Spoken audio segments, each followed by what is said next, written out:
Thank you very much. Councilor Dell. Sure, I'm going to oppose this motion, and I'm going to be proposing to move the alternative motion should this fail. I want to remind us why we're here today. We are here to send this to a public hearing. We're not making a decision on this development today. We are going for the ultimate form of public feedback, asking the public to weigh in on this. So moving this forward is not a sign of yes or no. It's saying, let's let the public decide. It's important to let the public weigh in on this.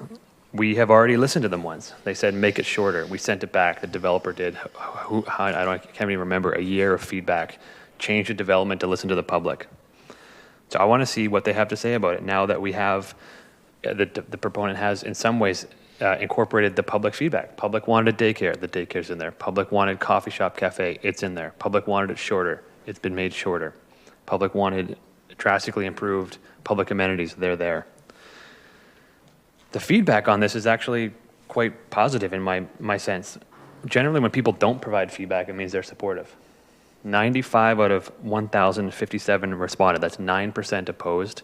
That leaves me about 91% who went, meh, we're in a housing crisis, maybe this is fine. So I want to make that very clear, is like, there's always going to be people who are opposed, but it's those who actually don't speak who sometimes speak the loudest. They're not opposed to it. They trust council is going to be moving forward housing projects. So with 91% either indifferent or perhaps supportive, I think it's worthy of sending this to a public hearing.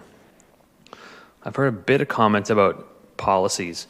We all know that we're dealing with a housing crisis environment with a whole set of outdated policies. We're dealing with some neighborhood plans from the 1990s. I don't think James Bay even has a neighborhood plan. So we're trying to judge this against a completely different policy context, an old OCP, non-existent neighborhood plan, and a whole bunch of plans that say build a bunch of housing. That's why most of us got elected to build this here. For me, this is a great spot for housing. This is not a spot for missing middle housing. Missing middle housing goes in the Oaklands, goes in Gordon Head, wherever. This is highly desirable, downtown, super walkable location right on the David Foster pathway. This is the type of spot where we want people. So we're trying to balance that right now, is how do we add housing in the context of outdated policies? For me, I'd like to hear the public weigh in on that. We have 11 3-bedrooms, which is wonderful. We haven't seen that many in any project that I can recall.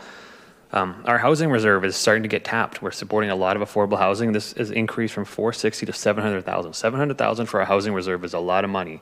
That is going to support a big not-for-profit housing project somewhere else in the city. So for me, rejecting this is rejecting 700 grand for nonprofit or affordable housing, which I don't feel that good about doing that right now, especially with the provincial changes perhaps drying up that fund. So 700,000 is a big enticement. I'd like to hear from the neighborhood on how they feel about that. I like the daycare. I think that's worth having the public weigh in on that. The 200,000 for local amenities or Peter Pollan, I know that's a priority. The statutory right-of-way photos are quite appealing to me, especially, I mean, as a cyclist. I know more people cycling. That sort of safety is important. Public realm, lots of stormwater infrastructure.